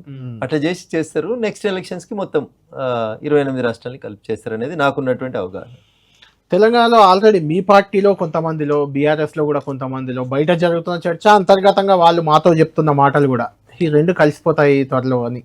బీజేపీ, భారతీయ జనతా పార్టీ ఎదుగుదలను ఆపేతందుకు, టీఆర్ఎస్ పార్టీలోంచి క్యాడర్ జారిపోకుండా ఉండడానికి, నాయకులు జారిపోకుండా ఉండడానికి, టీఆర్ఎస్లో ఉన్నటువంటి ఒకరిద్దరు నాయకులు వాళ్ళకు అనుకూలంగా ఉన్నటువంటి మీడియాలో రాయిస్తున్నటువంటి వార్తలు తప్ప భారతీయ జనతా పార్టీకి బీఆర్ఎస్తో ఎలాంటి పొంతన యాజ్ ఆన్ టుడే లేదు, భవిష్యత్తులో కూడా ఉండదని నేను నమ్ముతున్నాను. ఎందుకు మేము బీజేపీ నేతలు కూడా చాలా మంది అంతర్గతంగా చర్చల్లో అంటున్నారు, కలిస్తేనే మంచిది, మా దగ్గర ఏముంది లీడర్షిప్ పెద్ద మాకు లేదు, వాళ్ళకి లీడర్షిప్ ఉంది, మాకు అట్లా మాట్లాడొద్దు కళ్యాణ్. బీజేపీ నాయకులు 2014లో టీఆర్ఎస్ పార్టీ బీఫామ్ మీద పోటీ చేసేందుకు కూడా టీఆర్ఎస్ పార్టీకి నాయకులు లేరు sir. 1983లో NT Ramarao garu party పెట్టినప్పుడు bus conductor Baggidi Gopal bus conductor యూనిఫామ్లో వస్తే టికెట్ ఇస్తే ఎన్టీ రామారావు గారు గెలిచి వచ్చింది సార్. అందుకని వాతావరణం అనుకూలం వచ్చి పార్టీ బాగున్న రోజు మా కార్యకర్తలు 3 దశాబ్దాల నుంచి కొట్లాడుతున్న అనేక మంది కార్యకర్తలు ఉన్నారు. మాతోటి ఎవరిని పోల్చకండి దయచేసి. మా పార్టీతో కంపారిజన్ ఏ పార్టీకి ఉండదు. మా కమిట్మెంట్ ఉంటుంది, మా కార్యకర్తలకి నేషన్ ఫస్ట్ ఉంటుంది. పదవులు ఇచ్చినా ఇవ్వకున్నా పార్టీ కోసమే కష్టపడేటువంటి కార్యకర్తల బలం ఉంటుంది. ఒక్కొక్కరు 3-4 దశాబ్దాల నుంచి ఏ పదవి లేకున్నా కొట్లాడుతున్నటువంటి కార్యకర్తలు ఉంటారు. కాబట్టి మాకేం లేదని ఎవరైనా మాట్లాడితే అది మూర్ఖత్వం. మాకే అన్నీ ఉన్నాయి, మాకే సఫిషియెంట్గా స్ట్రెంత్ ఉంది. వాతావరణం కొంచెం అనుకూలించాలి, దానికోసం పనిచేస్తాం. అంటే బీజేపీలో కొత్తగా చేరిన వాళ్ళు ఉండలేరు, ఆర్ఎస్ఎస్ భావజాలం అలా ఉన్న వాళ్ళకే అక్కడ పెద్దపీట ఉంటుంది అనేది కూడా కొంత ఉంది కదా. ఇప్పుడు అట్లా మాట్లాడడం అనేది అల్కగా అనిపిస్తుంది అన్న. ఈటెల రాజేందర్, కొండా విశ్వేశ్వరరెడ్డి, రఘునందనరావు లాంటి వాళ్ళు కూడా ఉండలేకపోతున్నారు. అందరూ ఇమ్మడకపోతే ఎంపీలు ఎట్లయితారు? ఎంపీలు అయ్యారు, అయినా కూడా సెకండ్ క్లాస్ సిటిజన్ లాగే మిమ్మల్ని చూస్తారు అక్కడ పార్టీలో. తప్పని 100% తప్పు. 100% ఆ సెకండ్ క్లాస్ సిటిజన్ అనే పదాలు తప్పు, అట్లాంటి ఆలోచన తప్పు, అట్లాంటి చర్చ పెట్టడమే తప్పు. అంటే వీఆర్ ఆల్ కంఫర్టబుల్, మేమంతా బాగున్నాం, సఖ్యతతోటి ఉన్నాం. మళ్ళీ చెప్తున్నాం, ఉన్న 8 మందిని కలిసి ఒకటే లైన్లో నడుస్తున్నాం. తెలంగాణలో కమలం గుర్తున్న అధికారంలోకి ఎట్లా తీసుకురావాలనేదే మా ఎజెండా తప్ప వ్యక్తులకి వ్యక్తిగతమైనటువంటి ఎజెండాలు అంటూ ఏం లేవు. రఘునందనరావు, మీకు కూడా తెలుసు, కొంచెం పార్టీలో చేరికలు ఉన్నప్పుడే ఆ పార్టీ వైపు కొంత వేవ్ ఉందనో అదో ఇదో అలాంటి చర్చ జరుగుతుంది. మీరు ఒక చేరికల కమిటీ కూడా గత ఎన్నికల ముందు పెట్టుకున్నారు. చేరికల కమిటీ చైర్మన్ అని ఈటెల రాజేందర్ని పెట్టారు, కానీ పెద్దగా అప్పుడు చేరికలు రాలేదు, అది రిజల్ట్ మీకు కనిపించింది అనుకోండి, అది వేరు. ఇప్పుడు కూడా ఒక ఉత్తర తెలంగాణకు చెందిన కీలక నాయకుడు జీవన్ రెడ్డి, ఆయన మీ పార్టీలోకి తీసుకునే ప్రయత్నం జరిగింది. అరవింద్ గారు లాంటి వాళ్ళు కూడా బహిరంగంగా ఆహ్వానించారు, తీసుకుందామని కూడా అనుకున్నారు. కానీ ఆయన రేవంత్ రెడ్డిని గద్దె దించేది కేసీఆరే అని స్పష్టంగా ప్రకటించి మరి రేపు ఎల్లుండో జాయిన్ అవుతున్నారు బీఆర్ఎస్లో. ఎలా చూడాలి దాన్ని? సో ఇప్పుడు జీవన్ రెడ్డి గారు చెప్పిన అక్షర సత్యాలు అయితే అని, ఆయన మాట్లాడింది ఏదో వేదవాక్ అని మీరు అనుకుంటే నేను చేయగలిగింది అలా అనుకోవట్లేదు. నేను 40 ఏళ్ళ సీనియర్ కదా, కొంత రాజకీయాలపై అవగాహన ఉంటుంది కదా. ఉంటే మరి నిజామాబాద్లో ఎందుకు పోటీ చేసారు? ఎందుకు గెలవలేదు నిజామాబాద్ ఎంపీ? అంటే పోటీ చేసిన ప్రతిదీ ఎమ్మెల్యేకి ఎందుకు ఎమ్మెల్యేకి ఎందుకు గెలవలేదు? 40 ఏళ్ళ సుదీర్ఘ అనుభవం కదా, మరి వారి అనాలిసిస్ ఎందుకు తప్పైంది? జైత్యాల్లో ఎమ్మెల్యే ఎందుకు గెలవలేకపోయినారు?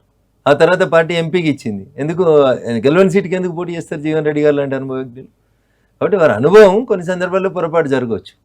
కాబట్టి ఒక మాట అన్న, డి శ్రీనివాస్ గారిని తీసుకుంది టీఆర్ఎస్ పార్టీ, నరేంద్ర గారిని తీసుకుంది, విజయశాంతి గారిని తీసుకుంది, కొత్తగా రీసెంట్గా ఎగ్జాంపుల్స్లలో పొన్నాల లక్ష్మయ్య గారిని తీసుకుంది. ఏడున్నారన్న వాళ్ళంతా? పొన్నాల లక్ష్మయ్య గారు ఉన్నారు, ఏడున్నారు? బీఆర్ఎస్లో ఉన్నారు. ఏ స్క్రీన్ మీద కనబడ్డారు? అయితే బావ కనబడతారు, లేకపోతే బామ్మరిది కనబడతారు, లేకపోతే కొత్త దుకాణం పెట్టిన మా చెల్లె కనబడుతుంది తప్ప వాళ్ళ ముగ్గురికి మీడియాలో స్పేస్ ఉండాలి. వాళ్ళ ముగ్గురు కనుక తప్ప 4వ కనబడుతుందంటే వాళ్ళ కడుపులో మంట. దానికి వాళ్ళకి ఆ యూట్యూబ్ ఛానళ్ళు ఇవి పెట్టుకొని పైసలు ఉన్నాయి కాబట్టి దోషినేం వస్తున్నాయి కాబట్టి నాటకాలు నడిపించుకోవడం తప్ప ఇక 4 తప్పితే ఎవరికి తెలియదు. బీజేపీలో కూడా ఎక్కువ రఘునందన్ నలుగురికి తప్ప ఇంకెవరికి కనబడదు. నేను కష్టపడి వచ్చినోడిని, 2001లో జలదృశ్యానికి సున్నమేసినోడిని, అలలాగా పైకెళ్ళి ఊడొచ్చేసి వారసత్వంకి వెళ్ళి కార్యకర్తల స్థాయికి వెళ్ళి ఎదిగినాము అంటున్నా. పుణ్యానికి రాలే ఇటు దాకా, కష్టపడితేనే ఇందాక వచ్చినాము అంటున్నా. 2001లో జెండాలు కట్టి గోడల మీద రాసుకుంటా తిరిగిన వాళ్ళం అంటున్నా. 2001లో నేను జడ్పీటీసీ పోటీ చేస్తే ఇద్దరమే రాసుకుంటుంటే పడాంచర్లో రాత్రి గోడల మీద రాసి పొద్దంతా ప్రచారం చేసి వచ్చిన వాళ్ళం. కార్యకర్త స్థాయికి వెళ్ళి ఇటు దాకా వచ్చినాం. ఎవరి దయాదక్షిణాల మీద రాలేదు మేము. కార్యకర్తల బలంతో కార్యకర్తలతో కలిసి ఉండి ఎదిగి వచ్చిన వాళ్ళని తప్ప వాళ్ళెవరో 4గురితో నేను రాలేదు. అది గుర్తుపెట్టుకోరు మీరు. ఎందుకు రఘునందన్ గారు మరి అంత అటాచ్మెంట్ ఉంది, అట్లా అంత గట్టిగా పనిచేసిన మీరు ఎందుకు బయటకు రావాల్సి వచ్చింది? చాలా సందర్భాల్లో చెప్పారులేండి, కానీ నేను బయటికి రాలేదు, పంపించారు. వాళ్ళు పంపించినారు. అర్ధరాత్రి అపరాత్రి తీసుకున్నటువంటి తప్పుడు నిర్ణయాల్లో భాగంగా నన్ను బయటికి పంపించినారు. నేను 100 సార్లు అడిగిన, వాళ్ళు ఏదో తప్పుడు సమాచారం ఇచ్చే ప్రయత్నం చేశారు తప్ప వాళ్ళ దగ్గర సమాధానం లేదు. అయినా ఏ జరిగినా మన మంచికి అని సంపూర్ణంగా నమ్ముతారు. బయటకు రావడమే మంచిదైంది అంటే వాళ్ళు చేసిన కర్మకు వాళ్ళకి ఫలితం ఇస్తుంది. రిటర్న్ గిఫ్ట్, కర్మ రిటర్న్స్ అని ఏదో చెప్తుంటారు కదా, ఈ మధ్యలో చాలా ఫ్యాషన్గా చెప్తున్నారు కదా. అట్లా 10 ఏళ్ళు తిరుగులేని పార్టీ, 7వ ఉప ఎన్నిక జరిగినా గెలిచే పార్టీ దుబ్బాకతో రివర్స్ అయింది. పొతం పెట్టింది ఎవరు పెట్టారు? అంతే, మీరు వద్దనుకున్నాడే పొతం పెట్టి స్టార్ట్ చేసిండు. అప్పుడు మీరు ఇప్పుడు కవిత అంటారా వాళ్ళకి? Compare like that. నేను అంటే ఆమె కూడా బయటకు పంపారని చెప్తున్నారు కదా. చాలా మందిని పంపిరు వాళ్ళు, కొద్దిమంది నిలబడ్డారు వాళ్ళకి వ్యతిరేకంగా. చాలా తక్కువ మంది నిలబడింది నాకు తెలిసినంత వరకు అయితే. మీరు ఒక్కలే కనిపిస్తున్నారు. ఈటెల రాజేందర్, ఎన్ఎం శ్రీనివాస్ రెడ్డి గారు ఈ మధ్య మళ్ళీ ఎమ్మెల్యే అయ్యారు. కవిత కూడా తన అదృష్టాన్ని పరీక్షించుకుంటుందేమో. ఈవెన్ ఆయన విభేదించి బయటకు వెళ్ళిన 10 మంది ఎమ్మెల్యేలో కూడా జగ్గారెడ్డి ఒక్కరే రాజకీయంగా ఇంకా మిగిలి ఉన్నారు. చాలా తక్కువ మంది. అంటే ఎలా ఉండబోతుంది తెలంగాణ రాజకీయంగా ముందు చెప్పండి. భారతీయ జనతా పార్టీ ఎన్నికలు దగ్గరకు వస్తున్నాయి. ఎందుకు వస్తాయి? 2029 ఎన్నికలకి తొందర ఎందుకు మీకు? జమిలీ ఎన్నికలకి ఇప్పటి నుంచి తొందర ఎందుకు? గ్రేటర్ హైదరాబాద్ ఎన్నికలు కూడా రాబోతున్నాయి కదా. స్థానిక సంస్థల ఎన్నికలు 3 సైబరాబాద్, ఈ డీలిమిటేషన్ బక్వాస్ డీలిమిటేషన్ కోర్టులో 100 పిటిషన్స్ పడ్డాయి. హైదరాబాద్ కదా డీలిమిటేషన్ ఆఫ్ కార్పొరేటర్స్. అవును, ఒక దగ్గర 5,000, 8,000, 10,000 కార్పొరేటర్ ఉంటాడు, ఒక దగ్గర 75,000 ఉంటాడా అన్న. అవును. హైదరాబాద్ సెంట్రల్ జిహెచ్ఎంసీ అనే చెప్పే దగ్గర మీ ఎంఐఎం పార్టీకి అనుకూలంగా మజ్లిస్ పార్టీకి సహకరించేందుకు 5,000కి, 9,000కి, 10,000కి కార్పొరేటర్లు ఇచ్చి, మీరు సెంట్రల్ హైదరాబాద్కి 150 కార్పొరేటర్లు ఇచ్చి, అటు మల్కాజ్గిరికి, ఇటు సైబరాబాద్కి 75 ఎట్లా ఇస్తారు? అవును. ఏ బేసిస్ అంటున్నా? జనాభా బేసిసా? ఎట్లా చేసిర్రు అసలు? డివిజన్ ఆఫ్ కార్పొరేషన్ ఎట్లా జరిగింది? దాని మీద రేపు కోర్టులో ఆర్గ్యుమెంట్ జరుగుతాయి. హైదరాబాద్ లో 6 జోన్లు ఉన్నాయి, సైబరాబాద్, మల్కాజ్గిరి 3 జోన్లు పెట్టారు. అదే నేను అందుకనే అడుగుతా ఉన్నా, జోన్ల ఇష్యూ కాదు అక్కడ, జనాభా ప్రాతిపదికన చేసిరా. 8,000కు కార్పొరేటర్, ఇప్పుడు పటాన్చెరులు ఉన్నాయి 2 కార్పొరేటర్లు వచ్చారు, ఓ దగ్గర 24,000కు కార్పొరేటర్ వస్తాడు, ఓ దగ్గర 75,000కు వస్తాడా అన్న. డివైడ్ చేసేటప్పుడు 50,000 సమానంగా చేయాలి కదా కొత్త కార్పొరేటర్లు అన్న. ఇదేమో న్యాయం అన్న? అంటే రోడ్డు అవతలు ఇట్లా, రోడ్డుకి ఇవతలు ఇట్లా, పాత బస్తీలు అట్లా, కొత్త బస్తీలు ఇట్లా, గిట్లుంటుందా అన్న డివిజన్? దీన్ని శాస్త్రీయమైన డివిజన్ అంటారా? రేపు కోర్టులు ఇంటర్ఫియర్ కావంటారా? ఖచ్చితంగా అవుతాయి, కావాలి కదా అంటున్నా. So there should be some sanctity for the delimitation. రేపు మేము చేస్తే కూడా ఒక దగ్గర 50 లక్షలకు ఒక ఎంపీ, దగ్గర 5 లక్షలకు ఒక ఎంపీ పెడితే నవరా అన్న జనం? కరెక్ట్. ఆలోచించాలి. డీలిమిటేషన్, హైదరాబాద్ బైఫర్కేషన్ ఎవరికి మేలు చేస్తుంది చేస్తా ఉన్నారో ఒకసారి ఆలోచించాలి. ఎన్నికలు జరుగుతాయా? ఇప్పుడు కోర్టు స్టే ఇస్తుందా? డీలిమిటేషన్ మళ్ళీ జరుగుతుందా? సైబరాబాద్ కార్పొరేషన్ 100కి, మల్కాజిగిరి కార్పొరేషన్ 100 సీట్లకు పెరుగుతుందా? ఏం జరుగుతుందో చూద్దాం, ఇంకా టైం ఉంది కదా నా. తొందర ఈ లెక్కన హైదరాబాద్ ఎన్నికలు ఇప్పుడు జరిగే ఈ సంవత్సరంలో జరగాలని కోరుకుంటున్నాను నేను కూడా. కానీ బట్ ఈ డీలిమిటేషన్ ప్రాపర్ గా లేదు. ప్రభుత్వం ఇప్పటికైనా సరిదిద్దుకోవాలి. మల్కాజిగిరి కార్పొరేషన్ కు 100 సీట్లు ఇవ్వాలి, సైబరాబాద్ కార్పొరేషన్ కి 100 సీట్లు ఇవ్వాలి, జిహెచ్ఎంసీలో అవసరం ఉంటే కొన్ని తగ్గియాలి. 5,000కి, 10,000కి, 20,000 కార్పొరేటర్లు ఇచ్చిన చోట కార్పొరేటర్ సీట్లు తగ్గిరి, కొన్ని 70,000, 80,000, 90,000 ఇచ్చిన కాడ పెంచండి సంఖ్యను. శాస్త్రీయంగా చేయమని అడుగుతున్నాం. Definitely it will come before the honourable high court. అప్పుడు అందరం ఇంప్లీడ్ అయితే అందరం ఆర్గ్యూ చేస్తామని అనుకుంటున్నాం. రైట్ రఘునందన్ గారు, ఫైనల్గా దాదాపు ఏడాది తర్వాత ఎల్లుండి కేసీఆర్ గారు మళ్ళీ బయటకు రాబోతున్నారు బహిరంగ సభ. ఆయన టార్గెట్ ఎవరిని చేయబోతారు, ఏం జరగబోతుంది ఏంది అనేది ఒక అంశం అయితే, బీజేపీకి బీఆర్ఎస్కి కొంత అనుబంధం ఉంది అనే చర్చల నేపథ్యంలో ఆయన వైఖరి ఎలా ఉండబోతుంది, ఏం చెప్పబోతున్నారు? మీరు టార్గెట్ గా ఉంటారా ఆయనకు? బీజేపీ టార్గెట్ నేను రెండు చేతులు జోడించి సవినయంగా తెలుగు మీడియా మిత్రులందరూ కూడా రెండు చేతులు జోడించి సవినయంగా చేసేటువంటి అప్పీల్, వీలైతే సపోర్ట్ చేయండి. కానీ మమ్మల్ని టార్నిష్ చేసి మమ్మల్ని కనబడకుండా చేసి టీఆర్ఎస్తో పొత్తు పెట్టుకోబోతున్నారు అనేటువంటి ఈ తప్పుడు వార్తలు రాసి దయచేసి మా ఎదుగుదలను అడ్డుకోవద్దని వినమ్రపూర్వకంగా తెలుగు మీడియా మిత్రులందరూ కూడా అప్పీల్ చేస్తా ఉన్నాను. కేసీఆర్ ఎవరిని తిడతాడు, ఏడబోతాడు, ఏం మాట్లాడుకుంటాడు, కేసీఆర్ దుకాణం ఏందనేది కేసీఆర్ లెక్క. అది దానికి రఘునందన్ రావుకి ఏం సంబంధం? ఎందుకు ఇంత తొందర తెలుగు మీడియాకి? అంటే ఎన్నికలు ఆయన ఏమైనా జాతీయ నాయకుడు అయితే బీజేపీని తిడతాడు, గల్లీలో ఎవడు అధికారంలో ఉంటే వాడిని తిట్టుకోవాలి. గల్లీలో మేము అధికారం లేనప్పుడు మమ్మల్ని తిడితే ఆయనకేమొస్తుంది? మేము నూకుంటామేంది? 10 ఏళ్ళు మమ్మల్ని తిట్టిండు కదా, మోడీ లేడు, ఈడీ లేడు, ఇది లేదు, అది లేదు అన్నాడు. తర్వాత ఆయన పోయి ఏడున్నాడు, ఆయన్ని అర్థం చేసుకోవాలి. కాబట్టి మమ్మల్ని తిట్టాలనే షోకు మీకెందుకు? తిట్టకపోతే మేము మనం కలుస్తామనేటువంటి మాట ఎందుకు మీకు? అంటే ఇది రేవంత్ రెడ్డి గారు మీడియాని మేనేజ్ చేస్తున్న దాంట్లో జరుగుతున్నటువంటి కుట్ర. భారతీయ జనతా పార్టీని ఈ రాష్ట్రంలో అడ్డుకోవడానికి ఎర్ర జెండా ముసుగులోంచి వచ్చి విలేకరుల ముసుగులో చేరినటువంటి చాలా మంది జర్నలిస్టుల అత్యుత్సాహము, అంతకు మించి ఏం లేదు. అయితే నేను ఎందుకు అడిగానంటే మిమ్మల్ని క్వశ్చన్, లాస్ట్ టైం ఆయన ఏం మాట్లాడతాడో మీకు తెలియదు. అదే చెప్తున్నా, ఆయన ఏం మాట్లాడతాడో మీకు తెలియదు. ఒక్క నిమిషం. మరి ఆయన గతంలో ఎవరిని తిట్టాలి? చెప్తున్నా, ఎవరిని తిట్టాలి? కాళేశ్వరం రిపేర్ చేయకపోతే రేవంత్ రెడ్డిని తిట్టాలి, డబుల్ బెడ్రూమ్లు వంచకపోతే రేవంత్ రెడ్డిని తిట్టాలి. నేను తెలివి తక్కువ పోయి నేను 10 ఏళ్ళు వంచలే, నువ్వు వచ్చి 2.5 ఏళ్ళు అయింది, నువ్వెందుకు వంచలే డబుల్ బెడ్రూమ్లో తిట్టాలి. వాళ్ళు తిట్టుకోవాలి. అధికారంలో ఉన్నాడు, మేమే ప్రతిపక్షం అని చెప్పుకునేటోళ్ళు తిట్టుకొని మధ్యలో మమ్మల్ని ఎందుకు లాగుతారు మీరు? నేను చెప్తాను అదే. ఆయనకు దేశ రాజకీయాలకు ఏం సంబంధం? చెప్తున్నాను. బీఆర్ఎస్ రద్దు చేసుకొని టీఆర్ఎస్ పెట్టుకుందామని ఆలోచిస్తున్న వాళ్ళకి మమ్మల్ని తిట్టే అర్హత ఎక్కడ ఉంటది? పంజాబ్ లో పోయి పైసలు పంచి తెలంగాణలో పైసలు పంచడానికి బీజేపీని తిట్టే అవకాశం ఎక్కడిది? మమ్మల్ని తిడితే మేము ఊకుంటామేంది?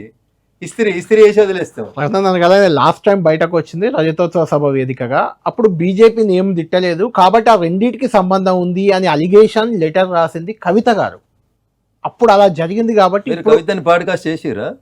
చేయలేదు. చేయకపోతే వెలువన్రి వాళ్ళ నాయన వచ్చే సోమవారం రోజు మాట్లాడిపోయిన తర్వాత కవిత నిజామాబాద్ పార్లమెంట్ కు పోటీ చేసిన దాంట్లో జగిత్యాల ఒకటి, కవిత గారు కూడా జగిత్యాలకి వెళ్ళి పోటీ చేయాలి, ఎమ్మెల్యే కావాలని కలలు కన్న దాంట్లో జగిత్యాల కూడా ఉందని వింటుంటాం అప్పుడప్పుడు. కాబట్టి నెక్స్ట్ సండే కవిత గారిని పిలువుండ్రి, వాళ్ళ నాయన ఏం మాట్లాడండి, ఎందుకు మాట్లాడిండో అడుగుండ్రి, పాడ్కాస్ట్ కవిత చేయరు నెక్స్ట్ సండే. కవిత గారు సిద్దిపేట బట్ల దిగుతా అని చెప్పారు, మీ పార్లమెంట్ పరిధిలో ఉంటది కాబట్టి అడుగుతున్నాను. అది సేలా ఎదుర్కోబోతున్నారు అక్కడ. నేనేమంటున్నాను, రాజకీయాలు నేను మళ్ళీ చెప్తా ఉన్నా, ఈ రోజు ఉన్న పరిస్థితులు రేపున్నాయి ఎల్లుండి ఉండవు. నేను మోస్ట్ వెల్కమ్. కవిత గారు సిద్దిపేటకు వస్తే వద్దనను, కళ్యాణ్ గారు వస్తే వద్దనను, మైనంపల్లి గారు వస్తే వద్దనను, ఇంకెవరు వచ్చినా, అది కేసీఆర్ గారు వచ్చినా వద్దనను నేను. అది ఆయా రాజకీయ పార్టీల నిర్ణయం. ఎవరు పోటీ చేసినా మేము నిలబడాల్సిందే, కలబడాల్సిందే, గెలవాల్సిందనే లక్ష్యంతో పనిచేస్తాం తప్ప నో కాంప్రమైజ్ పాలిటిక్స్. అక్కడ ఫలితం ఎలా ఉండబోతుంది? హరీష్ రావు గారి అంతకంటే ముందు కేసీఆర్ కంచుకోవటం, అది మర్చిపోదు. అవును, కేసీఆర్ గారే కూతురుని ఏమన్నా హరీష్ మీదకి పంపిస్తారు అనేది తర్వాత ఆలోచించుకోరు మీరు. కాలం నిర్ణయిస్తుంది, కొన్ని ప్రశ్నలకు సమాధానం కాలం నిర్ణయిస్తుంది. అప్పుడు చూద్దాం. కేసీఆర్ నచ్చిన వాళ్ళంతా కవిత వెనకాల పోతారా, హరీష్ని వ్యతిరేకించిన వాళ్ళందరూ రఘునందన్ రావు తోటి వస్తారా?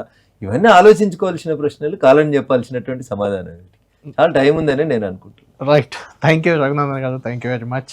మహిళా రిజర్వేషన్ల పెంపు అనేది ఖచ్చితంగా వచ్చే ఎన్నికల నాటికి అమల్లోకి వచ్చి తీరుతుంది. అది పెరిగిన సీట్లకా లేకుంటే ఇప్పుడే ఉన్న 543కా అనేది మాత్రం తేలాల్సి ఉంది. అయితే డీలిమిటేషన్ అవుద్దా కాదా అనేది చూడాలి. దానికి బీజేపీ వద్ద ఉన్న మరో వ్యూహం ఏంటి, ప్రత్యామ్నాయంగా ఏ రకంగా ముందుకు వెళ్ళి నియోజకవర్గాల పునర్విభజన చేస్తారనేది మనం వేచి చూడాల్సిన అంశం. తెలంగాణ రాజకీయాలకు సంబంధించి కూడా చాలా అంశాలు చెప్పారు. రానున్నది అధికారంలోకి రానుంది బీజేపీయే, ఖచ్చితంగా వచ్చి తీరుతాం, తమలో తమకు ఎలాంటి గ్రూపులు లేవని కూడా ఆయన కుండబద్దలు కొట్టారు. చూడాలి బీజేపీ ఏ రకంగా తెలంగాణ రాజకీయాల్లో ముందుకెళ్ళబోతుంది, వచ్చే ఎన్నికలకు ప్రిపేర్ అవుతుంది అనేది చూడాలి. ఇది ఈ వారం వీకెండ్ విత్ పాడ్కాస్ట్ రఘునందన్ గారితో.